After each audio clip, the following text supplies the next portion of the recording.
तो एपिसोड के स्टार्टिंग में हमें वही सीन दिखाया जाता है जहाँ मुंह में कुरिसु और बाकियों को समझाती है कि वो दोनों काबाने नहीं है बल्कि काबानेरी हैं।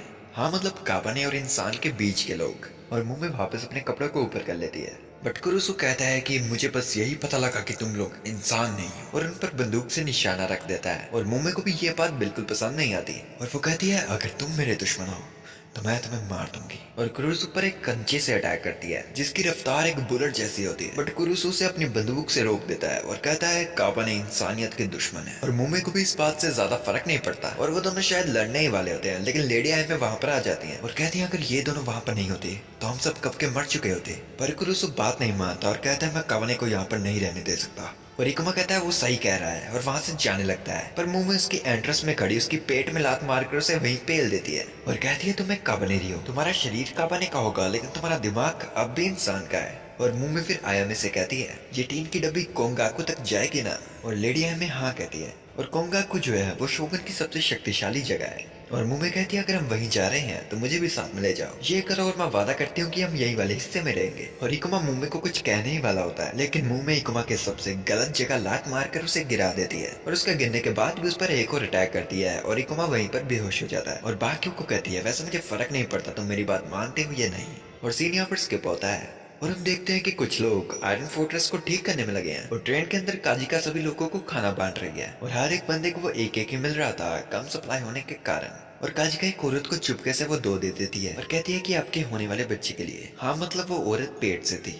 और यहाँ कुरुसु और किबितो काम कर रहे होते हैं और काजिका वहाँ उनको खाना देने आ जाती है। और जब कुरुसु खाने को उठाने ही लगता है काजिका उस पर गुस्सा हो जाती है कि वो सब कुछ गंदे हाथों से ही कर रहा है। पर कुरुसु कहता है ये मेरा शरीर है। और काजिका कहती है ये वो शरीर है जो तुम्हारी माँ ने तुम्हें दिया था। और कुरुसु को चुप करवा देती है। और यहाँ हम इकुमा को देखते हैं जो फिर से अपने पास के सपने देख रहा है। और जब इकुमा की उस डरावने सपने से आंखें खुलती है वो अपने सामने मुंह को देखता है और मुंह से कहती है तुम्हारे घाव ठीक हो गए हैं ना। और कहती है ऐसा इसलिए है क्योंकि काबाने का शरीर अपने आप को जल्दी हील कर लेता है। और बैठा हुआ इकुमा मुंबई से पूछता है कि तुमने कहा था तुम कोंगाकू की ओर जा रही हो। और मुंबई कहती है हाँ मैंने अपने भाई से वादा किया था। मैं तुम्हें डिटेल में तो नहीं बता सकती लेकिन मैं काफी ज्यादा इंपॉर्टेंट मिशन पर हूँ। और क्या तुम भी इंटरेस्टेड हो कोंगाकू में।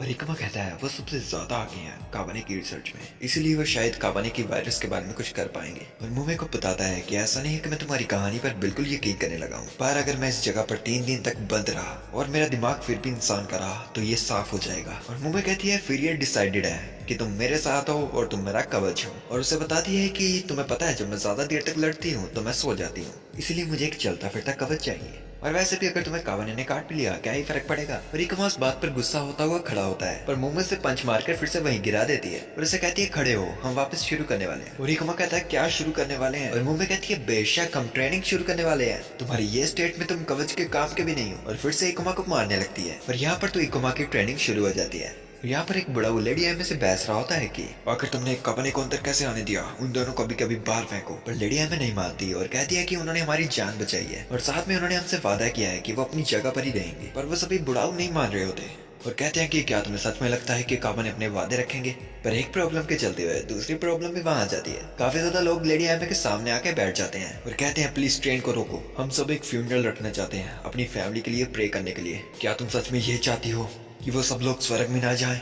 और सीन शिफ्ट होता है और हम देखते हैं मुमे और इकुमा को जो कि काफी हार्डकोर ट्रेनिंग कर रहे होते हैं। पर काफी ज्यादा मैच लड़ने के बावजूद भी इकुमा मुमे का कुछ भी नहीं बिगाड़ पाता। और मुमे कहती है हाँ मैं कितनी बार बताऊं तुम्हें, तुम्हें घूमना है और ऐसे डाक डाक डाक मारना है। और इकुमा कहता है तुम्हारे समझाने का तरीका बेकार है। और मुमे कहती है बस भी करो, मैंने तो अभी अपनी लिमिट भी नहीं उतारी और तुम्हारे पहले से ऐसे हालात हैं। और इकुमा उससे पूछता है तुम्हारे गले में ये चीज क्या है। और वो कहती है ये वैसी ही चीज है जैसी तुम्हारे गले में है, बस फर्क ये है कि अगर मैंने अपनी वाली उतारी तो मैं अपने पूरे पोटेंशियल से लड़ सकती हूँ। पर कुछ टाइम के बाद वो कर्ज बढ़ जाता है और मुझे काफी ज्यादा थकावट महसूस होने लगती है। और अचानक ही मुंह में काफी ज्यादा अजीब हरकत करती है और काबाने का नाम लेकर ट्रेन के उस हिस्से से दूसरे हिस्से में चली जाती है। और सीन शिफ्ट होता है और यहाँ पर हम देखते हैं कि एक आदमी उस प्रेग्नेंट औरत को सता रहा होता है ये कहकर कि मैंने देखा तुम्हें 2 मिले हैं। पर मुंह में अपनी तलवार लेकर वहां पर आ जाती है और सभी लोग उससे डरने लगते हैं। और मुंह में इधर उधर देखते हुए कहते हैं कि मैंने पक्का उसे यहीं पर महसूस किया था। और इकुमा उसे लेने आ जाता है और उसका हाथ पकड़ता है और कहता है कि तुमने वादा किया था तुम वहीं पर रहोगी। और वो दोनों बहस ही रहे होते हैं कि कुरुसु वहां पर आ जाता है अपनी गन के साथ और उन्हें कहता है इंसानी खून की प्यास लग रही है क्या। और इकुमा कहता है रुक जाओ, मैं मुंबई को अपने साथ ले जा रहा हूँ वापस। और कुरुसु उस गन को चलाने ही वाला होता है कि लेडी आयमे और वही कुछ बुढ़ाऊ उनके साथ वहां पर आ जाते हैं। और लेडी आयमे कहती है तुमने मुझे वादा किया था मुंबई,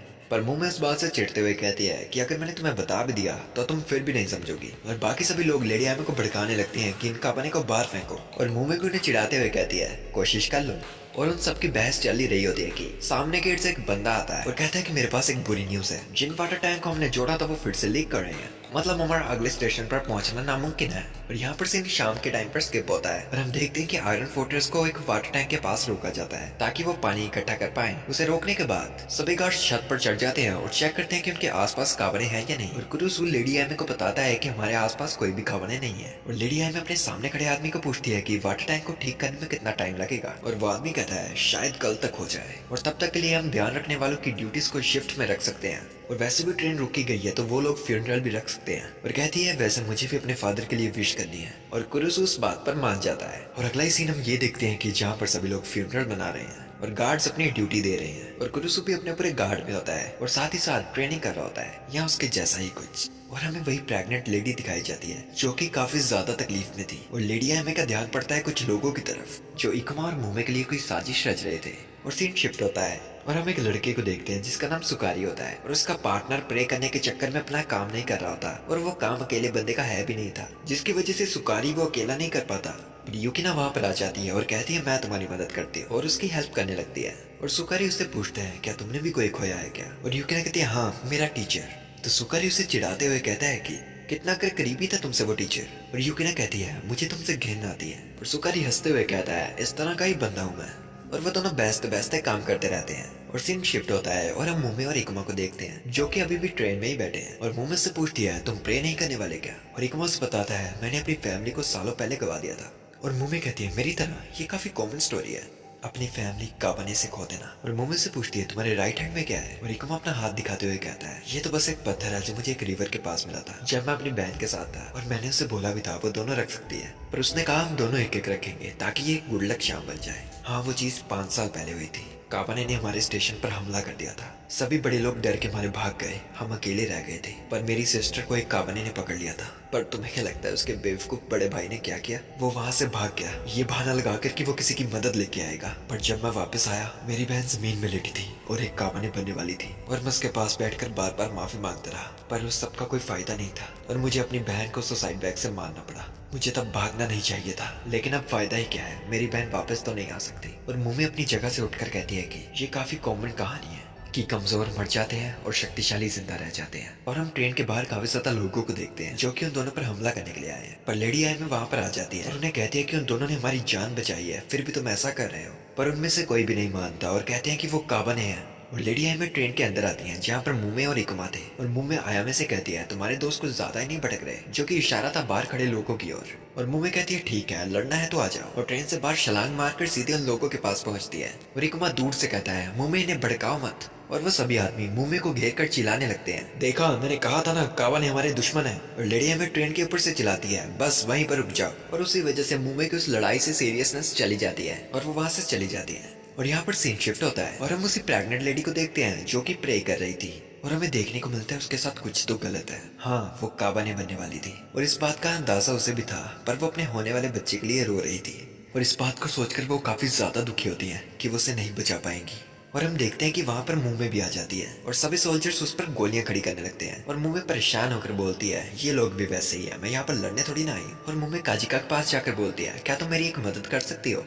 पर काजिका के पास जो एक बच्चा था वो रोने लगता है और काजिका उसे चुप कराने के लिए अपनी गोद में ले लेती है। और मुंबई उस बच्चे के पास आती है और फनी फनी चेहरे बनाकर उसे वापस चुप करवा देती है। और वो बच्चा फनी फनी चेहरे देखकर हंसने लगता है और काजिका इस चीज को देखती रहती है। और मुंबई काजिका को कहती है देखा मैंने इसे हंसा दिया।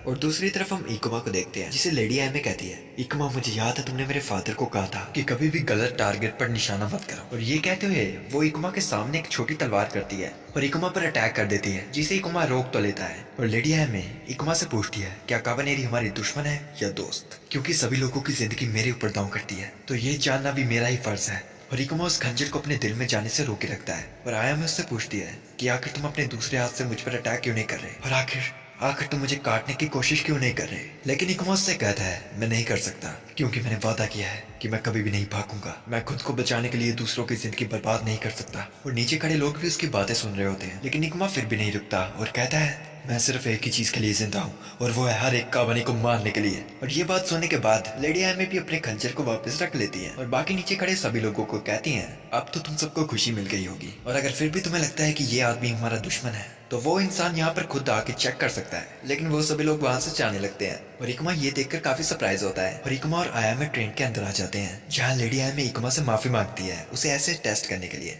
पर आयामे इस बात पर कंफ्यूज थी कि आखिर तुमने ब्लेड को हाथ से क्यों पकड़ लिया, तुम मेरा हाथ भी पकड़ सकते थे वैसे। पर इकुमा थोड़ा कंफ्यूज होते हुए कहता है कि मैं अपनी ताकत को कंट्रोल नहीं कर सकता, क्योंकि कुछ ही टाइम हुआ है कि मैं ऐसा बन चुका हूँ और मुझे डर था कि मैं आपको चोट ना पहुंचा दूं। और लेडी आयमे थोड़ा सा शर्माते हुए कहती है कि तुम्हें इतनी चिंता करने की जरूरत नहीं थी और अपने बारे में ज्यादा चिंता करो, और ये कहकर वहां से जाने लगती है। और इकुमा को ना जाने क्यों काफी ज्यादा दर्द महसूस होती है और वो वहीं बेहोश होकर गिर जाता है।